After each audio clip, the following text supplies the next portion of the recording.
Anda benci orang, benci sekali karena dia tauhid misalnya. Jangan-jangan Allah punya rencana memberi hidayah dia. Atau Allah punya rencana dari dia keluar orang-orang Islam yang soleh. Makanya ketika Malakul Jibal, ya Rasulullah saya disuruh Allah, terserah engkau. In syi'ta an udbiko alaihim al-akhsyaben. Kalau engkau mau orang-orang yang mendustakan kamu saya hancurkan. Apa jawabannya Nabi? Teman-teman yang dirahmati Allah Subhanahu wa Ta'ala, pernahkah kita merasa sudah benar, tapi ternyata masih jauh dari ridho Allah? Dalam pertemuan penuh makna ini, Gus Baha menyampaikan nasihat yang menyejukkan, bukan tentang teori besar, tapi tentang hal-hal sederhana yang justru sering kita abaikan. Dari pengalaman hijrah para mantan napiter, hingga cara mencintai negeri tanpa kebencian, semua dibahas dengan bahasa ringan namun menghunjam hati. Simak sampai akhir, karena bisa jadi inilah titik balik cara kita memahami Islam. Bismillahirrahmanirrahim. Alhamdulillah Rabbil alamin. Wassalatu wassalamu ala asyrafil mursalin Sayyidina wa ala Muhammadin wa ala alihi wa sahbihi asmin. Amma ba'du. Yang kita hormati bersama Bapak Kapolri DRS Listio Sigit Prabowo MSI, Bapak Insinyur Jenderal Polisi Martinus Hukom selaku Kadensus, Bapak Brigadir Polisi DRS Torik Kriyono, Bapak Brigadir Polisi Simpson, SIK MSI, Bapak Brigadir Arif Mahfud, SIK MH, Bapak AKBP MD Sotik, Bapak AKBP Jimli Brilian, SIK, dan Bapak AKBP Beri Diantara SIK, dan semua teman-teman yang saya hormati. Seperti yang saya sering cerita kalau ngaji, ngatur kiai itu dosa. Tapi karena saya niat baik, sama-sama ngaji, jadi temanya bebas, waktunya juga paling lama saya ngaji paling 20 menit sampai 30 menit. Sesi jawab, tanya jawab hanya 2 pertanyaan. Tidak boleh bantah, yang punya diri saya kok diatur. Ini semakin lama Anda ngatur saya semakin dosa, karena ngatur orang itu tidak baik. Apalagi ngatur kiai itu tambah tidak baik lagi ini. Iya toh, misalnya saya ke Jakarta nelpon Pak Martinus, Pak sini, ya belum mesti bisa. Jadi ya sama-sama nggak mesti bisa kan. Tapi monggo lah kita cerita-cerita Islam, cerita-cerita beragama yang rileks. Kita semua tadi seperti yang dikatakan Kadensus pernah disewani Mas Sufyan Sauri, juga beliau pernah ngaji. Sebetulnya dalam banyak hal-hal yang keseharian itu lebih prinsip ketimbang ide kita tentang hal-hal besar. Saya beri contoh, Allah itu Tuhan yang Maha Kuasa, yang menguasai alam raya ini. Kadang-kadang menjelaskan dirinya itu hanya Alladzi at'amahum min ju'. Saya ini Tuhan yang memberi makan kamu saat Anda lapar, saat kalian lapar. Jadi untuk beriman kepada Tuhan yang Maha Esa, kepada Allah, kamu yakin yang memberi makan kamu itu Tuhan. Apapun kecewanya Anda terhadap tetangga, terhadap negara, terhadap mertua, terhadap istri, itu kecewa Anda tidak akan mati. Tapi kalau tidak makan itu mati. Sehingga Allah mensifati dirinya kadang pakai keseharian. Alladzi at'amahum min ju'. Tuhan itu siapa? Yang memberi makan kamu ketika lapar. Tapi kamu untuk syukur itu nunggu punya istri cantik, neriman, gampang diatur, membolehkan poligami. Terus 4 istri itu neriman semua, loyal semua. Itu sombong betul. Mau syukur saja kok repotnya seperti itu. Jadi mau syukur ya ada makanan dimakan. Itu. Kalau ngantuk ya tidur. Ayatnya wa min ayatihi manamukum billaili wan nahar. Maksud ayat Allah itu tidur. Nah, keangkuhan-keangkuhan ini yang menjadikan kita itu jadi repot hidup. Untuk syukur kok nunggu tadi. Mertua baik, tetangga baik, istri baik. Apa saja di sekelilingnya harus baik. Nah, keinginan berlebihan ini menjadikan kita lupa ada hal-hal yang paling kita butuhkan, yaitu oksigen. Kita boleh nempat di buminya Allah. Alladzi ja'ala lakumul ardo firasya. Bumi kamu tempati enak. Coba kalau gempa. Apa artinya istri 4 cantik semua kalau pas digoyang apa? Gempa. Apa artinya kamu jabat? Entah apa aja jabatannya. Kalau bumi likuifaksi, habis kamu. Kiai meskipun dai kondang umatnya jutaan, kalau likuifaksi di panggung hancur. Tapi nikmat-nikmat yang disebut Allah seperti ini kita kaji keseharian. Alladzi ja'ala lakumul ardo mahda Allah itu yang menjadikan bumi dalulan, yang mudah diinjak. Famshu fi mana biya, silahkan pakai jalan-jalan. Jadi saya termasuk benar-benar kiai Jawa. Kalau kerennya kiai Nusantara atau kiai Indonesia lah. Diajari bapak saya Kiai Haji Nur Salim, diajari Mbah Maimun. Itu Islam itu keseharian. Karena ketika Anda memilih hal-hal yang serius, itu tujuan utamanya nyari ridhonya Allah. Dan ridhonya Allah bisa kamu dapatkan sesuatu yang pasti benar. Misalnya dalam sebuah hadis Sahih Muslim disebutkan, Inna wuha la yardo anil abdi idha akalal akla fayahmadahu alaiha aw yashroba syarba fayahmadahu alaiha. Itu redaksinya inna itu sesungguhnya, la yardo juga pakai lam taukid, juga maknanya sesungguhnya. Sungguh-sungguh Allah sangat ridho ketika seorang hamba itu makan ketika sesuap nasi dia muji Allah, ketika minum seteguk nasi dia muji Allah. Itu kalau orang diridhoni Allah itu wali betul. Itu untuk jadi wali itu gampang, kamu makan ridho, kamu nginjak buminya Allah ridho seneng, kamu hidup keseharian aman seneng. Nah ini supaya sampean kita semua ngaji betapa panduan Rasulullah untuk menggapai ridho Allah itu banyak yang keseharian sekali. Saking kesehariannya banyak dalam hadis dan itu sahih. Nabi menyebut hal-hal yang keseharian. Hatta ma tas'alu fi imra'atika, kamu punya uang kemudian istri kamu bisa makan, itu ibadah. Bahkan sebagian ibadah itu dicontohkan Nabi yang akhirnya diprotes sahabat. Yaitu wa fi buti ahadikum sedekah, kamu menggauli istri kamu itu ya sedekah. Sampai sahabat bilang, yang benar ya Rasulullah. Ayati ahaduna syahwatahu wa huwa lahu ajrun. Masa urusan biologis, urusan syahwat kemudian dia dapat pahala. Nabi menjawab, alaysa lawadu'aha fi haramin akana alaihi wisrun. Bagaimana kalau dia meletakkan ke yang tidak benar, itu kan dosa. Nah, hal-hal seperti ini yang saya ingin teman-teman semua lah, semua. Saya juga agak ingin ngaji demi Anda juga agak ingin. Itu dosa sekali ngaji kok, pesanan kelompok tertentu itu enggak boleh. Islam itu untuk semua, jadi ya cuma karena di depan saya jenengan ya seakan-akan jenengan korbannya. Itu ada ilmunya dalam usul fikih itu. Jadi orang itu harus ngaji usul fikih. Nama yang disebut, mungkin Mas Sufyan masih ingat zaman ngaji usul fikih. Nama yang disebut itu tidak jaminan sebagai prioritas perintah. Jadi misalnya gini, kebetulan yang di depan Nabi itu Abu Dzar. Nabi ya bilang, ya Abu Dzarin ini uhibbuka misalnya, atau ya Mu'ad ini uhibbuka, atau ya Abu Hurairah ini uhibbuka misalnya. Banyaklah riwayat yang Nabi nyebut ya Abu Dzarin, ya Mu'ad, ya Abu Hurairah. Kemudian misalnya Nabi meneruskan khitab, ini uhibbuka, saya mencintai kamu, fakul dubur sholatin, atau sebagian riwayat disebut fala tada'anna dubura kulli sholatin, Allahumma inni ala dzikrika wa syukrika wa husni ibadatik. Saya mencintai kamu, siapa saja, Mu'ad bisa, Abu Dzar bisa siapa. Saya mencintai kamu, mohon kalau habis sholat kamu jangan lupa wiridan Allahumma inni ala dzikrika wa syukrika wa husni ibadatik. Ya Allah, tolong kami permudah supaya mudah ingat engkau. Anda tidak bisa mentang-mentang, wong nama saya Parmin, nama saya Purnomo, itu yang diperintahkan Mu'ad misalnya. Jadi yang disebut satu, tapi khitab itu untuk siapa saja. Saya teruskan ya. Jadi saya mohon semua kita melakukan kebaikan itu, kalau dalam kaidah fikih disebut al yakin la yuzalu bisyak. Banyak kebaikan yang kebenarannya itu 100%. Tidak punya efek samping ke pihak lain, ke kelompok lain, ke komunitas lain. Yaitu tadi misalnya Anda makan, dan itu murah sekali, hanya butuh satu piring. Setiap punyaan kamu muji Allah, setiap minum kamu muji Allah. Itu redaksinya Rasulullah SAW disebut, Allah sangat ridho ketika seorang hamba makan, kemudian dia memuji Allah. Atau minum, kemudian dia muji Allah. Logikanya gampang, negara seperti ini yang kamu harapkan bentuknya kayak apa, mertua, ipar, komunitas, tetangga, itu nyata terjadi itu kan belum pasti. Sementara yang mesti terjadi adalah kamu butuh makan, kalau tidak mati. Butuh minum, kalau tidak mati. Butuh bumi yang nyaman ditempati, kalau tidak kita juga mati.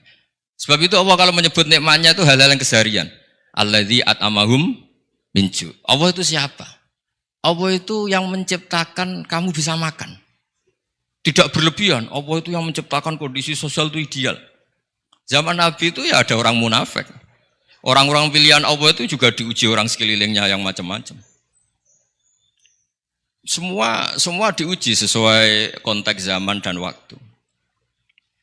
Nah, tapi ada ibadah-ibadah yang selalu disarankan Nabi. Sampai Nabi itu pernah ditanya, ayul Islam ya khairun ya Rasulullah, Islam terbaik itu gimana? Jawabannya Nabi itu unik, it'amu to'am. Islam terbaik itu ya makan-makan, santai-santai. Ketika Allah menyebut beberapa kebaikan, falak tahamal aqobah, wa ma adrokan apa? Mal aqobah. Terusannya apa? Fakku rokobah. Terusannya apa? Au it'amun fi yaumin di masubah. Ya, atau acara makan-makan itu juga Islam. Kenapa? Ya bayangkan kalau tidak ada makanan, kita mati kan? Kondisi sosial tidak ideal itu Anda masih gak apa-apa. Tapi kalau Anda tidak makan, Anda tidak minum, kamu punya istri cerewet masih bisa hidup, punya mertua cerewet masih bisa hidup. Tapi kalau tidak makan bisa mati. Berarti penting mana istri sama makan? Penting mana? Makan. Semoga istri Anda dengar, nanti kamu disuruh makan tapi pulang deh. Itu kalau dibahasakan makan masih memahami. Penting mana nasi satu piring dengan istri. Nggak ada nasi mati, nggak ada istri belum mati. Penting mana? Gak berani jawab kan? Nah, ternyata Anda tidak garang kan di depan istri. Jadi saya mohonlah, mungkin Mas Sufyan Sauri tadi yang bisa bantulah. Teman-teman tuh ngaji yang keseharian saja. Karena kita nyari ridho Allah itu berdasar firman Allah. Dan firman Allah itu menyebut keseharian tuh riang, gampang. Itu tadi misalnya wa min ayatihi manamukum billaili wan nahar. Termasuk ayat-ayat Allah itu kamu tidur. Maka dulu itu ada guyonan, ada tokoh Mu'tazilah, kelompok dalam Islam yang berpikir manusia itu bisa menentukan ikhtiarnya sendiri. Karena saya bisa duduk, duduk, ingin berdiri, berdiri. Karena kelompok ini nggak terima kalau semua kehendak Allah, nanti bagaimana kalau semua kehendak Allah kok ada hisab, ya ada sanksi. Lucunya itu dia akhirnya, ini cerita ya, mencintai seorang perempuan, cantik sekali. Dan itu dia menjadi ahli sunnah itu oleh hal-hal yang sepele. Karena istrinya cantik, ya namanya suami istri itu hubungan intim. Terus ditanya, Mas, masih ingin lagi? Masih. Silahkan diulang lagi. Wah ya tidak bisa. Katanya manusia bisa menentukan yang diinginkan. Itu tobat itu. Itu nggak bisa ditobatkan Mas Sufyan Ats-Tsauri. Orang cantik yang mudah nobatkan orang itu orang cantik. Segampang itu. Akhirnya kita tahu, makanya kalau dalam kitab Hikam itu disebut al-akil mayakul madza yaf'alu wa hubi wal ghafil mayakul madza af'al. Orang yang punya akal karena sadar ini wilayah Allah, semua milik Tuhan. Itu dia tiap hari berpikir, besok Allah akan melakukan apa terhadap dunia ini. Kamu merencanakan sesuatu mau plesir ternyata gempa. Mau wisata ke Rusia ternyata perang. Kamu tidak pernah tahu apa yang akan terjadi besok. Wa ma tadri nafsum madza taksibu ghadan. Tapi Anda semua kita ini sering punya jadwal permanen. Makanya saya kalau diundang siapa saja, sanad takdir. Yang jelas Gus ini acara penting. Ya masih acara penting nak pangeran ngersakno piye. Kok ape dadi pangeran, kamu kok mau jadi Tuhan. Itu kadang ya kiai. Penting Gus acara ini jenengan harus memastikan bisa. Loh kamu itu yang ngajarin tauhid, sesuatu itu biadillah kok bilang-bilang apa pasti. Kalau maksa terus tak tobatkan loh kamu kata saya itu. Ya kalau gitu Gus bilang insya Allah. Wah itu hati saya, fisik saya, roh saya sudah bilang insya Allah. Enggak usah kamu latih kata saya. Nah hal-hal tauhid keseharian itu gampang sebetulnya. Wal ghafil yaqulu madza af'al. Tapi orang yang lupa Allah dia setiap hari bilang besok apa? Kita bisa melakukan apa? Seakan-akan dia itu aktor, dia penting, dia subjek permanen, dia. Padahal kita ini hanya objek kehendak Allah Subhanahu wa taala. Karena kita yakin sesuatu yang terjadi di alam raya ini kita tidak bisa apa-apa. Makanya saya sering ngaji, sering bilang saya. Ketika Anda mensifati Allah, Dia yang menghidupkan. Sudah itu tanamkan, sehingga ketika kita mati, santai saja. Kenapa santai? Allah punya cara menghidupkan kita. Zaman kita hidup juga gak tahu caranya ngelola jantung, ngelola paru-paru. Kamu juga gak tahu ngelola oksigen yang tidak beracun, tidak ngandung polusi. Tahu-tahu hidup. Gak ingin tua ya tahu-tahu tua. Gak ingin mati tahu-tahu mati. Selama ini kita hidup juga gak tahu apa sebetulnya. Hanya gaya tok, punya jadwal, punya planning. Kalau kamu bisa menentukan pilihan Anda, pasti Anda istrinya cantik, 4 neriman semua, kona'ah semua. Nyatanya enggak kan?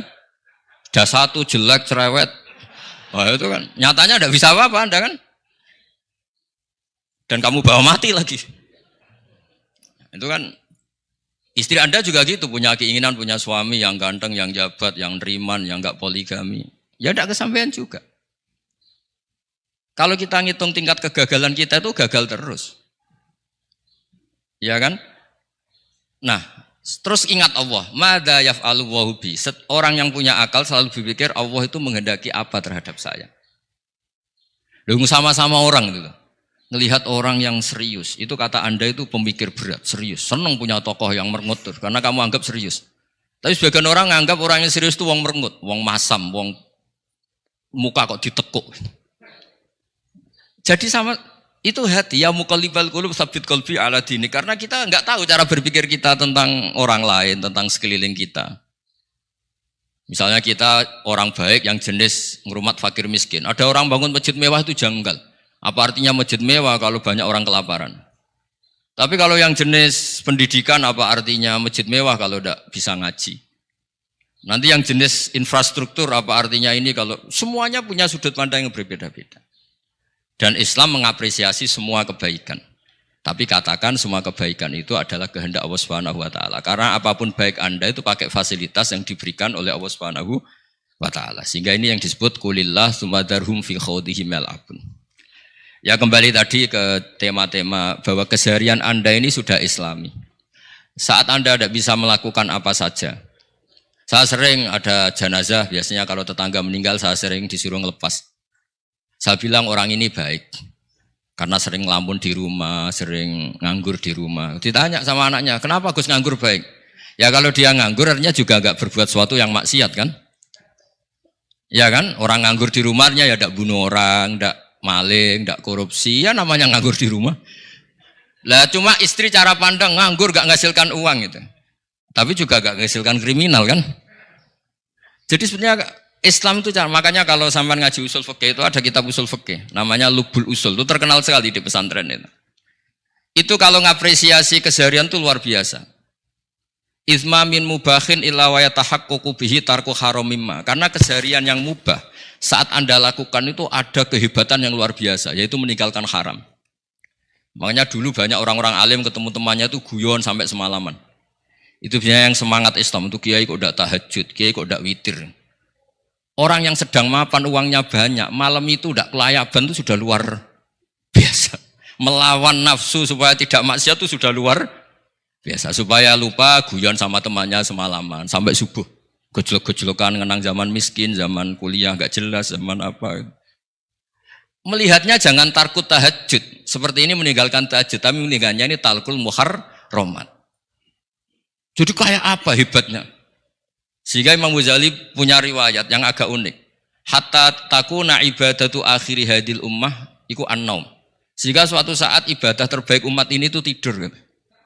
Itu kan riwayat kontroversi. Ketika Imam Ghazali ditanya, kenapa iya? Kenapa kamu mulai keluar dari rumah itu sudah banyak maksiat? Melihat perempuan yang enggak mahram, melihat fenomena. Tapi kalau kamu tidur itu enggak melihat apa-apa. Tapi juga kamu jangan nganggap tidur itu ibadah betul. Saatnya melakukan fardu ain malah masih tidur. Tapi itu sudut pandang yang menjadikan kita Islam itu gampang. Jadi saat Anda tidak bisa aktivitas apa-apa, misalnya ada beberapa orang yang lumpuh. Lumpuh itu memang enggak bisa Jumatan, enggak bisa ibadah, tapi dia juga enggak bisa maksiat. Tidur itu memang Anda saat itu tidak bisa tahajud, tidak bisa witir, tapi saat itu ada zina, ada maling, tidak gosipkan orang, tidak bully orang, tidak menanamkan kebencian, tidak hasud. Sehingga tidur menurut Allah Ta'ala wa min ayatihi manamukum billaili apa? Wan-nahar. Karena di tidur itu selain ada unsur istirahat, jaga kestamina, juga ada unsur meninggalkan beberapa keburukan. Nah saya mohon ibadah yang keseharian ini kita jaga. Supaya kita semua baca ayat itu fasih. Fasih itu tertanam di hati. Allah itu siapa? Alladzi at'amahum min ju'i wa amanahum min khauf. Dan Allah kalau cerita di Quran itu anna sababnal ma'a sabba tsumma syaqqaqnal ardha wa syaqqa fa ambatna fiha habba wa inaba wa qadba wa zaituna wa nakhla wa hadaika hulba. Kamu tahu saya ini siapa kata Allah? Saya ini adalah Tuhan yang menurunkan air, kemudian ada tanaman banyak. Habba wa inaba wa qadba, ada zaitun, ada tin, kalau orang Jawa mungkin ada tela, ada padi, ada mangga, ada pisang. Sudah. Wa inabak wa zaituna wa nakhla wa hadaika hulba. Ada perkebunan yang lebat. Tujuannya apa? Mata Allahkum, silahkan kamu pakai, kamu nikmati. Tapi karena kadang kita ini punya ide-ide besar. Tadi untuk syukur saja nunggu punya istri riman, rumah baik, tetangga baik, komunitas baik, semuanya baik baru syukur. Lama-lama nanti ada di surga, syukurnya nunggu surga paling kelas A. Itu sudah ada yang menghuni Rasulullah, kamu nggak boleh di situ. Masa untuk syukur saja? Repotnya Masya Allah. Jadi mohonlah Quran yang kalau Anda hafalkan juz amma itu kan ada ayat-ayat yang kayak tadi. Ya, fal yang dzuril insanu ila ta'ami. Coba lihat apa yang kamu makan ya. Dari mana? Dan untuk mempertahankan hidup kamu keseharian. Jadi jangan kira ibadah itu harus membentuk komunitas yang versi Anda.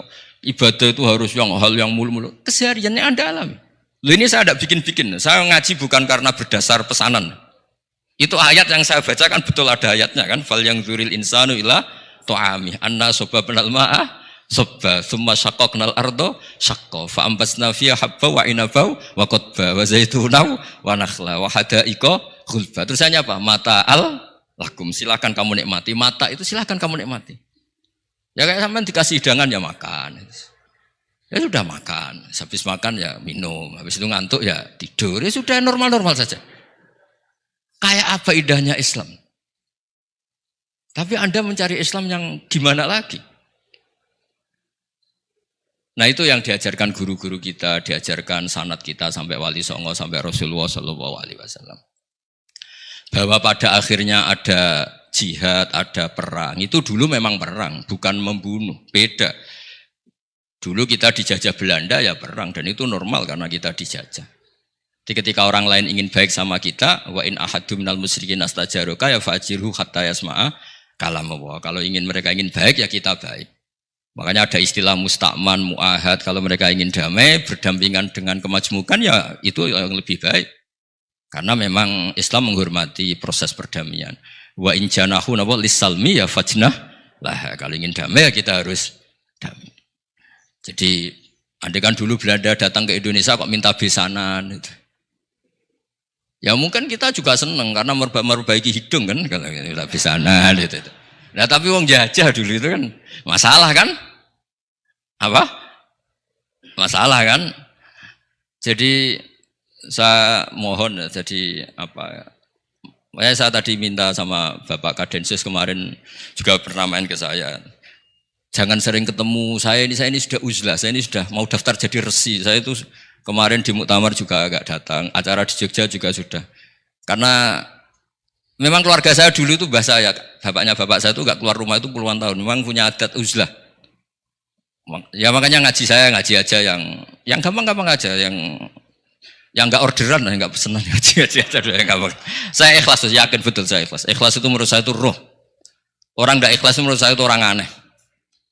Ikhlas itu gampang, sudah saya bilang. Kalau kamu yakin ilmu itu milik Allah, ngasihkan juga ikhlas itu milik Allah. Apa sih yang kamu punyai sehingga kamu udah ikhlas? Uang milik Allah, energi kita milik Allah, bumi milik Allah. Kemudian kamu merasa memiliki. Merasa memiliki itu kalau dalam ilmu tasawuf sudah kesalahan kan. Bagaimana Anda punya? Coba tahu-tahu tanah itu kok milik Anda. Karena saya beli, Gus. Saya beli dari orang, dari Zaid. Padahal yang asli punya itu Allah. Apa benar kamu pernah beli sama Allah? Zaid ini pemilik nisbi, pemilik yang enggak sebenarnya kan? Ya enggak? Yang benar-benar pemilik itu Allah. Kok kamu ngerasa itu bumi kamu itu atas nama apa? Coba. Milik kan harus beli atau dikasih. Enggak semua kan?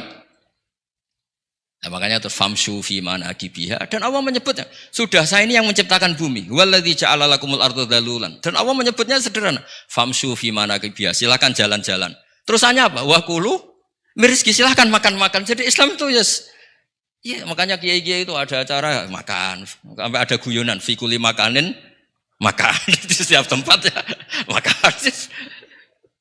Nggih ngoten guys, pokoknya sing gampang-gampang mawon nggih. Nggih Mas Sufyan nggih sing gampang-gampang mawon nggih. Assalamualaikum warahmatullahi wabarakatuh. Assalamualaikum warahmatullahi wabarakatuh.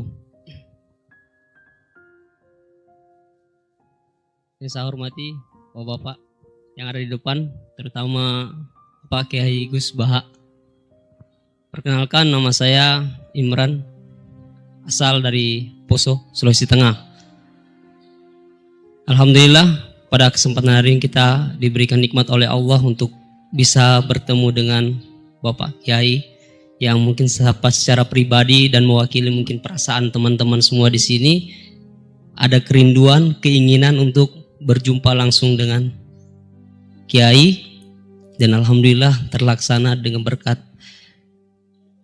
dari Allah Subhanahu wa taala melalui bapak-bapak kita dari Densus bisa memfasilitasi. Pak Kiai, yang pertanyaan saya, kita ini kan teman-teman ini bahasanya ex napiter, pernah masuk dalam kesalahan kebencian terhadap negara. Bahkan di antara kita ini ingin membentuk negara sendiri. Ya kan, apalagi kami yang dari Poso, terutama MIT Mujahidin Indonesia Timur, itu pengen bentuk komunitas bahkan negara di Poso gitu. Artinya ada kebencian-kebencian. Nah, bagaimana, karena kami dulunya punya doktrin negara ini negara yang togut gitu. Negara kafir yang wajib untuk kita perangi, kita musuhi, dan orang-orang yang berkepentingan kita, pokoknya kita basmilah sampai tegak negara ini, negara Islam versi kami saat itu. Nah, mungkin ada pesan atau ujangan nasihat untuk kami ini untuk semakin kuat, ataupun ada kisah-kisah ataupun ayat-ayat yang menjelaskan bagaimana kita itu harus sungguh-sungguh mencintai negara kita yang kita cintai ini. Kemudian yang kedua, Pak Kiai, terkait masalah ihsan. Ini seperti apa? Karena mahwal Islam, mahwal iman. Nah, ihsan ini kita mungkin yang belum terlalu kami pahami. Apa itu ihsan yang kata Nabi, anta abdullaha ka'annaka tarahu fa illam takun tarahu fa innahu yarak. Mungkin ada penjelasannya, Pak Kiai, Gus. Mungkin hanya ini yang dapat saya sampaikan. Warahmatullahi wabarakatuh. Nama saya Wildan dari Malang. Alhamdulillah hari ini bisa bertemu dengan Gus Baha, yang memang dari saya waktu di dalam udah ngikuti YouTube-nya pada masa itu. Dan di sini Gus mungkin terdiri dari banyak saudara-saudara kita yang dari berbagai tempat, berbagai karakter dan berbagai sifat.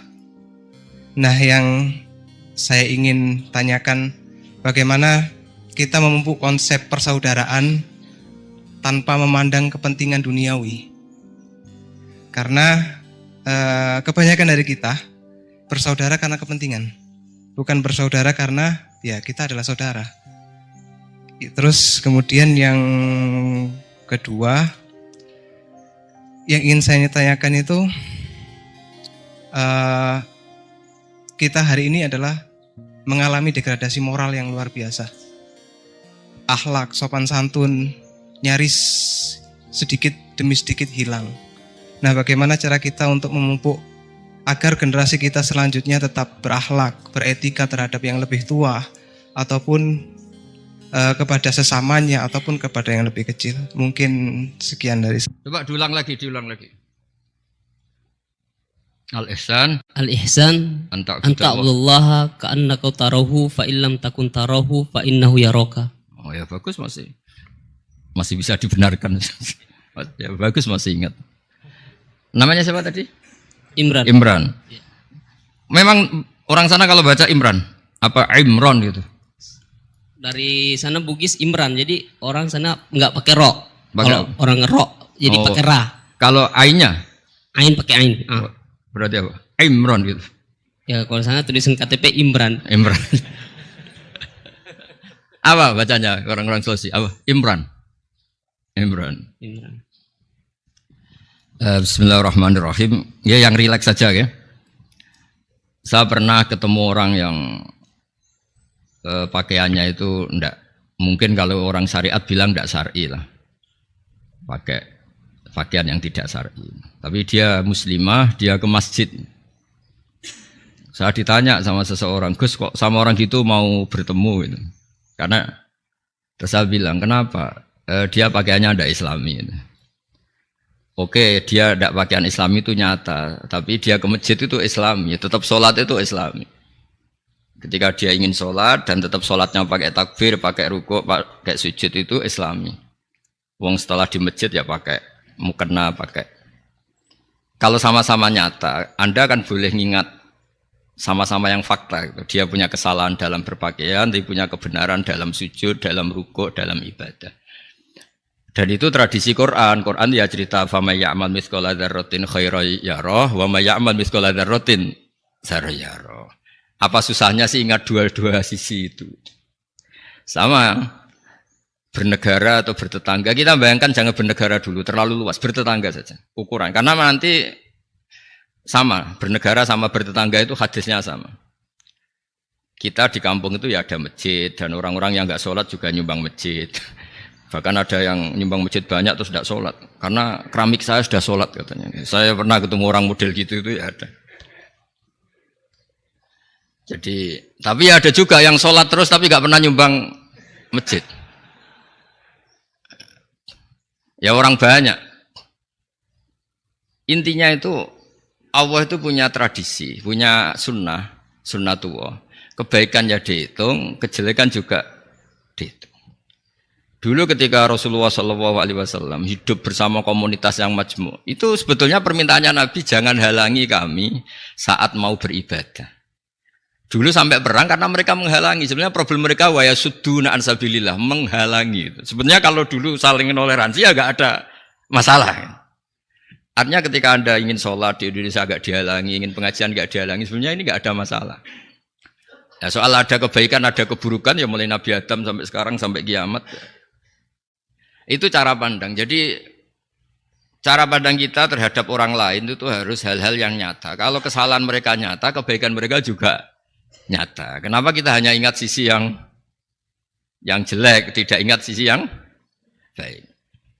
Saya sering cerita ke santri-santri saya, bahwa setiap saya pengajian diundang orang di mana-mana itu saya mesti istighfar. Karena nggak ada pilihan. Saat saya datang ke pengajian di Sulawesi misalnya, saya tinggal ngaji di sini. Saat saya ngaji di sini, ninggal undangan yang di sana. Hidup itu tidak banyak pilihan, meninggalkan kebaikan, melakukan kebaikan. Artinya gini, dalam kebaikan saja ada kebaikan yang ditinggalkan.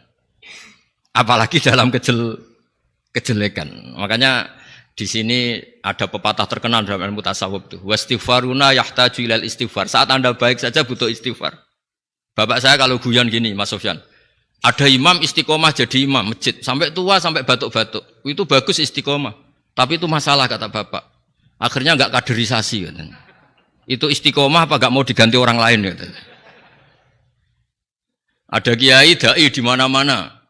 Itu mesti orang muji, oh itu dai di mana-mana, laris enggak pernah di rumah.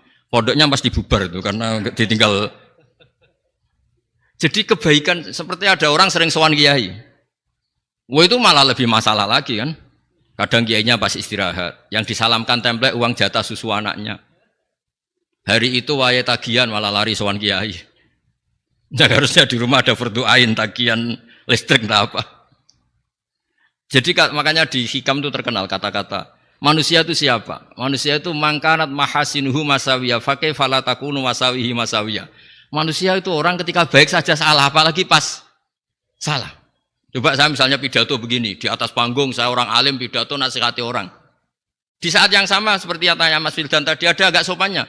Di situ ada mungkin orang yang lebih sepuh timbang saya. Masa lebih muda kok di atas? Yang di bawah lebih tua. Ada agak sopannya. Mau enggak pidato disuruh, mau di atas disuruh, enggak sopan sama yang. Tapi misalnya yang paling sepuh pidato enggak pernah ngaji kok pidato terus gimana? Artinya ketika kita baik saja ada salahnya, apalagi pas salah. Sebab itu ajaran Rasulullah itu suruh berdoa Rabbana dzolamna anfusana. Sebelum minta itu merasa, ya Allah kita ini mendolimi diri kita sendiri. Karena dalam pilihan-pilihan itu pasti ada salahnya. Coba misalnya Anda bangun masjid habis 2 miliar. Yang harusnya 1 miliar sudah jadi. Terus nanti suatu saat ketemu Allah ditanya, Itu ada orang miskin, fakir miskin, yatim. Andai kan kamu sumbang 1 miliar itu sejahtera semua. Gara-gara kamu bangun masjid terlalu mewah. Ya tapi kadang-kadang orang kebaikannya itu orientasinya bangun masjid, gak tertarik nyumbang fakir. Saat itu cara berpikir gitu mau apa? Tapi kalau dia kumo luhur manusia terbaik karena bangun masjid 2 miliar, coba diaudit secara kepentingan syar'i. Penting mana dengan ngasih makan fakir miskin? Penting mana dengan menikahkan janda misalnya? Penting mana dengan pendidikan? Apa artinya masjid mewah orang nggak tahu halal haram, nggak tahu najis, nggak tahu cara sesuci, nggak tahu cara adzan yang benar. Terus penting mana untuk beli kitab sama dipakai masjid? Apa artinya beli kitab apa tapi nggak makan? Penting mana makan sama beli kitab? Ada auditnya. Makanya manusia itu ketika baik pun disuruh istighfar. Apalagi ketika salah. Nah dengan perasaan seperti itu kebencian pada orang lain luluh karena potensi baik pada orang lain ternyata tinggi. Dan potensi salah ke kita juga tinggi. Nah dilatih gitu. Jadi di Ihya itu ada kitab tawaduk. Kitab tawaduk itu dilatih. Ketemu orang tua. Huwa aksaru ibadatan. Dia mesti ibadahnya lebih banyak karena lebih tua timbang saya. Pasti sholatnya lebih lama timbang saya. Ketika Anda sudah tua melihat anak-anak, huwa aqallu minni maksiatan. Mesti maksiatnya tidak banyak karena masih kecil. Terus ketika melihat orang fasik maksiat, la'allahu yatubu alaih fa innahu tawwabur rahim. Mungkin Allah memberi tobat, bisa saja. Umar itu ingin bunuh Nabi, tapi Allah memberi tobat. Yang sowan kiai saja tidak mesti dapat tobat. Umar ingin bunuh Nabi, tapi Allah memberi tobat. Akhirnya ya tobat jadi Islam yang baik. Dalam sejarah Wali Songo, Kalijogo sowan Sunan Bonang itu ingin garong. Tapi malah jadi muridnya jadi wali. Kalau Allah sudah menghendaki tidak ada ya. Perang Uhud orang Islam kalah itu karena panglimanya siapa? Khalid bin Walid. Tapi dia malah yang dapat hidayah. Nah, sama orang yang sekarang Anda benci bisa saja Allah merencanakan ada apa? Hidayah di situ. Dan kita yang merasa benar jangan saja ada rencana Allah bikin kita su'ul khotimah. Na'udzubillah min dzalik, kan tidak pernah tahu. Nah, dari tidak pernah tahu itu orang diusahakan tawaduk. Wa ma adri ma yuf'alu bi wala bikum. Kita tidak pernah tahu. Makanya meskipun saya ini kiai terus kata orang banyak itu ketok. Kalau istighfar ya nangis betul ya. Cuma kan nggak perlu di depan umum. Nanti dalam penampilan kan ribet kan nanti. Sudah nangis nggak ikhlas, nggak mutu. Ya gitu ya. Yang Mas Wildan tadi apa pertanyaannya diulang? Selain masalah akhlak tadi.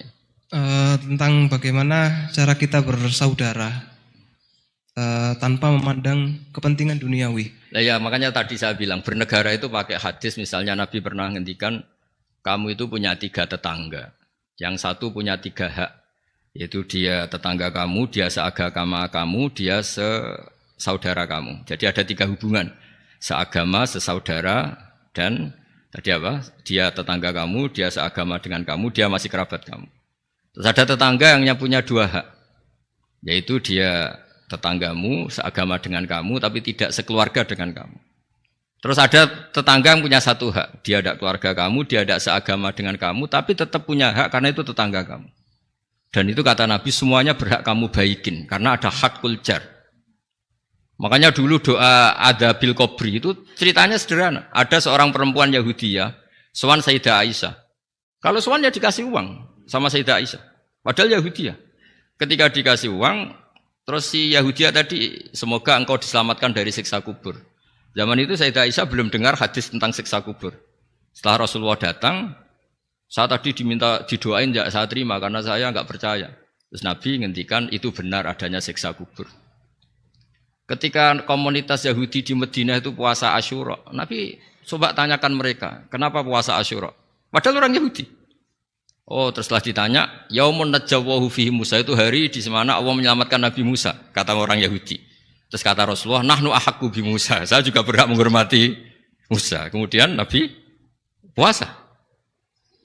Suatu saat lagi ada orang Yahudi datang, ya Rasulullah, ya Muhammad, manggilnya ya Abul Qasim karena orang Yahudi. Ya Abul Qasim, nanti nasib langit bumi ini di mana? Manusia yang sudah mati-mati di mana ketika bumi dihancurkan? Mayat-mayat yang sudah di kuburan di mana? Terus orang Yahudi tadi bilang, inna woha wadu as-samawati ala dzih wal arodina ala dzih. Soalnya Allah itu bisa saja mengelola langit bumi yang sudah hancur gini-gini. Nabi itu tertawa-tawa. Dalam sebuah riwayat disebut hatta badat nawajidu. Tertawanya Nabi itu lepas sampai giginya kelihatan.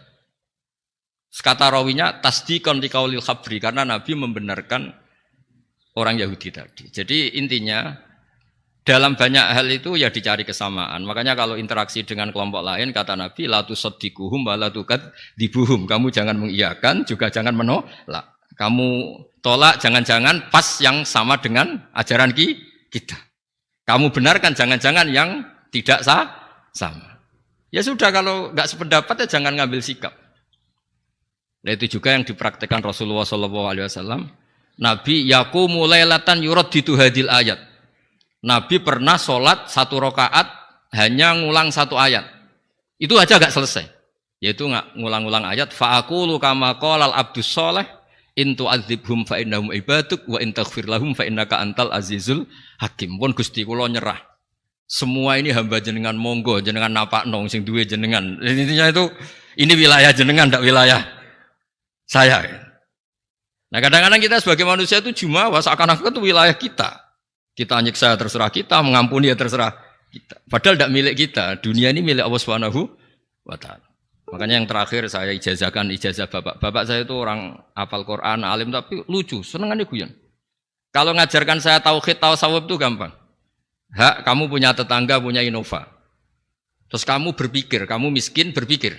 Itu pajaknya aja berapa? Kalau bannya sudah halus itu gantinya kayak apa? Kalau rusak kayak apa? Terus kata bapak, orang melok duwe kok mikir, udah ikut punya kok mikir. Terus coba kamu nggak ikut punya Alphard, terus saya mikir, wah itu pajaknya berapa Pak Martinus bisa dipakai beli motor kan? Pajaknya apa? Alphard ini. Oh nggak ikut punya kok. Nah, dunia itu rawekmu, mau pikir lah apa sing duwe. Maksudnya itu, dunia itu milik Allah, apa kamu pikir itu milik yang punya gitu. Nah, itu yang dimaksud dalam ilmu tasawuf da'it tadbir fama qoma bi ghairuk la tuqim bihi nafsak. Sudah kamu tidak usah ikut campur. Itu wilayahnya Allah gitu karena wong enggak ikut punya kok ikut mikir. Anda benci orang, benci sekali karena dia tauhid misalnya. Jangan-jangan Allah punya rencana memberi hidayah dia. Atau Allah punya rencana dari dia keluar orang-orang Islam yang soleh. Makanya ketika malakul jibal, ya Rasulullah saya disuruh Allah, terserah engkau. In syi'ta an udbiko alaihim al-akhshaban. Kalau engkau mau orang-orang yang mendustakan kamu saya hancurkan. Apa jawabannya Nabi? La, jangan. Bal arju ayyukhrijawah min aslabihim ma ya'budu wa la yusyriku bihi syai'an. Itu di Bukhari. Enggak, bisa saja sekarang dia kafir, anak turunnya jadi Islam. Dan betul. Abu Jahal punya anak Ikrimah, Abu Lahab punya anak Darro. Walid itu musuh besarnya Nabi, punya anak Khalid. Ya sudahlah kita selalu berharap bahwa ini wilayahnya Allah. Sudah kita berharap.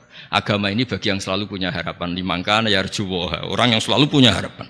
Kita berharap tambah hari tambah baik, tambah damai, tambah kondusif, tambah segalanya baik. Dan saya seperti ini juga ingin ikhlas dan akan selalu ikhlas. Ya saya sering bilang kalau pejabat mau sini itu sering tak ngel-ngel. Saya ini sudah ingin Indonesia itu baik itu tanpa diminta. Kalau diminta itu malah seakan-akan saya belum melakukan. Ini kan. Sudah saya lakukan kok baru minta. Karena ini wilayah kita semua, artinya ingin baik itu keinginan kita semua. Status kita. Kata Sayyid Zabidi dalam kitab Ithaf, keinginan baik itu syakhsiyatuk wa hakikatuk. Itu kamu sekali. Manusia itu kan kata Allah Ta'ala, saya pertama menciptakan manusia itu khunafa, orang yang berkeinginan baik. Baru digoda setan terus macam-macam. Jadi keinginan baik itu hakikatuk wa syakhsiyatuk. Itu kamu sekali. Ingin baik itu kamu sekali. Itu status kamu katanya. Makanya orang preman kayak apa, mabuk kayak apa, ada orang kecelakaan, pikiran pertama itu nolong. Itu yang normal. Soal ada kasus, pikiran pertama ngambil HP-nya itu 0,0%. Jadi pikiran pertama mesti nolong itu. Karena itu syakhsiyatuk wa hakikatuk. Ya, ngoten mugi-mugi barokah sedanten. Assalamualaikum warahmatullahi wabarakatuh. Teman-teman yang dirahmati Allah Subhanahu wa Ta'ala, suasana kajian ini dibuka dengan sangat santai, penuh kehangatan. Bahkan sesekali diselingi humor khas Gus Baha, namun di balik gaya santainya tersimpan pesan-pesan yang sangat dalam. Di hadapan jajaran kepolisian dan puluhan mantan napiter, beliau tidak datang untuk menghakimi, tetapi untuk mengajak semua kembali memahami Islam secara utuh, tanpa kepentingan, tanpa tekanan, dan tanpa sudut pandang sempit. Sejak awal, Gus Baha menegaskan bahwa Islam itu tidak rumit. Justru manusialah yang sering membuatnya menjadi rumit. Banyak orang merasa bahwa ibadah harus sesuatu yang besar, harus terlihat hebat, harus diakui orang lain. Padahal, menurut beliau, jalan menuju ridho Allah justru ada pada hal-hal yang sangat sederhana dan sering kita abaikan setiap hari. Beliau memberi contoh yang sangat dekat dengan kehidupan kita. Ketika seseorang makan, lalu mengucap syukur, itu sudah cukup untuk mendatangkan ridho Allah. Ketika minum lalu memuji Allah, itu sudah menjadi ibadah. Bahkan tidur pun bisa menjadi bagian dari tanda-tanda kekuasaan Allah. Namun sayangnya, manusia sering tidak menghargai hal-hal sederhana ini. Kita justru menunda syukur, menunggu kondisi ideal, menunggu punya pasangan sempurna, lingkungan yang baik, hidup yang mapan, baru mau merasa cukup dan bersyukur. Padahal kenyataannya, hidup tidak pernah benar-benar ideal. Selalu ada kekurangan, selalu ada masalah. Dan disitulah letak kesalahan kita. Kita terlalu sibuk memikirkan hal-hal besar, sampai lupa bahwa ada nikmat-nikmat mendasar yang justru menjadi penopang hidup kita setiap hari. Oksigen yang kita hirup, bumi yang kita pijak, makanan yang kita makan, semua itu sering luput dari perhatian. Gus Baha bahkan mengingatkan, jika bumi saja tidak stabil, misalnya terjadi gempa, maka semua yang kita banggakan tidak ada artinya. Jabatan, kekayaan, popularitas, semuanya bisa hilang dalam sekejap. Artinya, yang paling penting dalam hidup ini justru bukan yang paling terlihat, tapi yang paling mendasar. Dari situ, beliau mengajak kita memahami tauhid dengan cara yang lebih membumi. Kita ini sebenarnya bukan pengendali hidup. Kita tidak tahu bagaimana jantung kita bekerja, tidak tahu bagaimana oksigen diproses dalam tubuh, bahkan tidak tahu kapan kita akan mati. Tapi anehnya, kita sering merasa paling tahu dan paling menentukan arah hidup kita. Kita membuat rencana seolah-olah semuanya pasti berjalan sesuai keinginan, padahal dalam kenyataannya banyak hal di luar kendali kita. Dengan penuh kerendahan hati, ia bertanya bagaimana cara menghilangkan kebencian itu dan mulai mencintai negeri ini dengan benar. Pertanyaan ini bukan sekadar pertanyaan biasa, tetapi cerminan dari perjalanan panjang batin seseorang yang sedang berusaha berubah. Gus Baha menjawab dengan sangat tenang, tanpa menyudutkan. Beliau tidak mengatakan bahwa mereka sepenuhnya salah, tetapi mengajak melihat dari sudut pandang yang lebih luas. Beliau menjelaskan bahwa dalam hidup ini, tidak ada manusia yang sepenuhnya baik atau sepenuhnya buruk. Setiap orang punya sisi kebaikan dan sisi kekurangan. Masalahnya, kita sering hanya fokus pada keburukan orang lain dan lupa melihat kebaikannya.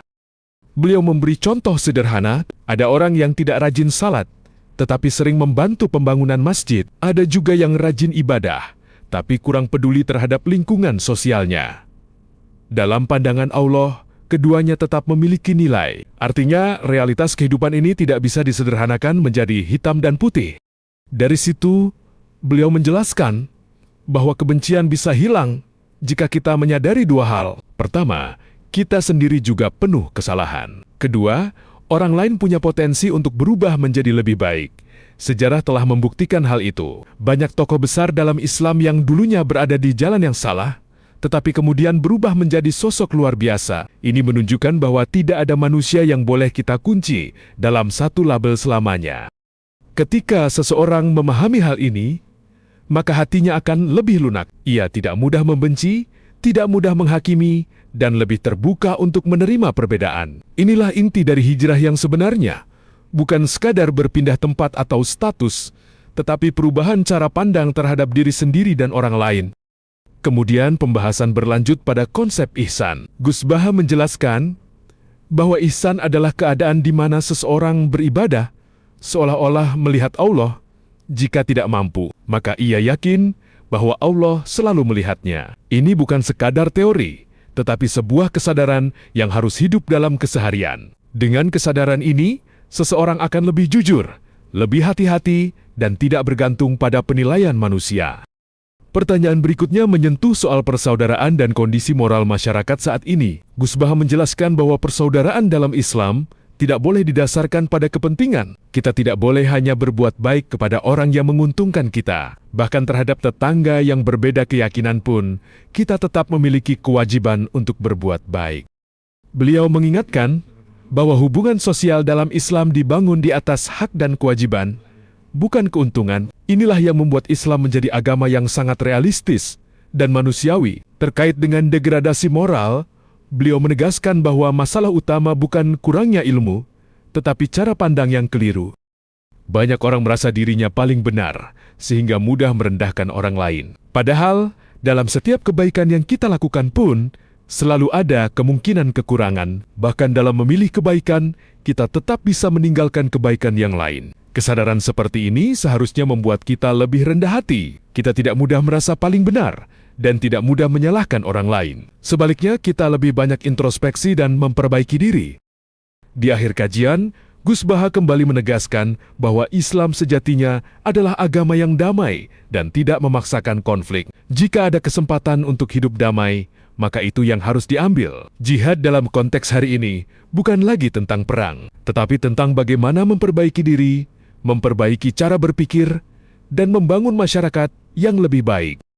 Beliau menutup dengan mengingatkan bahwa ibadah itu tidak harus selalu besar dan terlihat hebat. Justru yang paling penting adalah konsistensi dalam hal-hal kecil. Makan dengan syukur, minum dengan kesadaran, tidur dengan niat yang baik. Semua itu adalah bentuk ibadah yang sering diremehkan, padahal sangat bernilai di sisi Allah. Teman-teman yang dirahmati Allah Subhanahu wa Ta'ala, dari kajian ini kita belajar bahwa hijrah bukan hanya tentang meninggalkan masa lalu, tetapi tentang memperbaiki cara kita memandang hidup. Kita belajar bahwa kebencian tidak akan membawa kita kemana-mana, sementara pemahaman dan kerendahan hati justru membuka jalan menuju kedamaian. Maka mulai hari ini, mari kita latih diri untuk lebih sederhana dalam beragama. Tidak perlu menunggu sempurna untuk bersyukur. Tidak perlu menunggu orang lain berubah untuk mulai berbuat baik. Dan tidak perlu merasa paling benar untuk bisa berjalan di jalan yang benar. Jika teman-teman merasa kajian ini bermanfaat, jangan simpan sendiri. Bagikan kepada orang lain, karena bisa jadi ada hati yang sedang mencari arah, dan melalui pesan ini, Allah bukakan jalan hidayah untuknya. Semoga Allah membimbing kita semua, melembutkan hati kita, dan menjadikan kita hamba yang selalu bersyukur dalam keadaan apapun. Teman-teman yang dirahmati Allah Subhanahu wa Ta'ala, dari keseluruhan kajian ini kita bisa mengambil beberapa pelajaran penting. 1. Islam itu sederhana, jangan dipersulit. 2. Ridho Allah bisa diraih dari hal-hal kecil. 3. Jangan mudah membenci, karena semua orang punya potensi berubah. 4. Kita bukan pengendali hidup, Allah yang menentukan. 5. Persaudaraan harus dibangun tanpa kepentingan. 6. Hijrah bukan hanya berpindah tempat, tapi memperbaiki cara pandang. Perjalanan para mantan napiter ini menjadi bukti bahwa setiap orang punya kesempatan untuk berubah dan kembali ke jalan yang benar. Teman-teman yang dirahmati Allah Subhanahu wa Ta'ala, jika kita merasa selama ini terlalu rumit dalam memahami agama, mungkin saatnya kita kembali ke hal-hal sederhana yang justru diajarkan Rasulullah. Yuk, mulai hari ini, biasakan bersyukur dari hal kecil, kurangi membenci, perbanyak memahami, perbaiki diri sebelum mengoreksi orang lain. Dan jika Anda merasa kajian ini bermanfaat, jangan lupa bagikan kepada orang lain. Siapa tahu, dari satu video ini, ada hati yang berubah, ada pikiran yang tercerahkan. Semoga Allah membimbing kita semua menuju jalan yang lurus. Wassalamualaikum warahmatullahi wabarakatuh.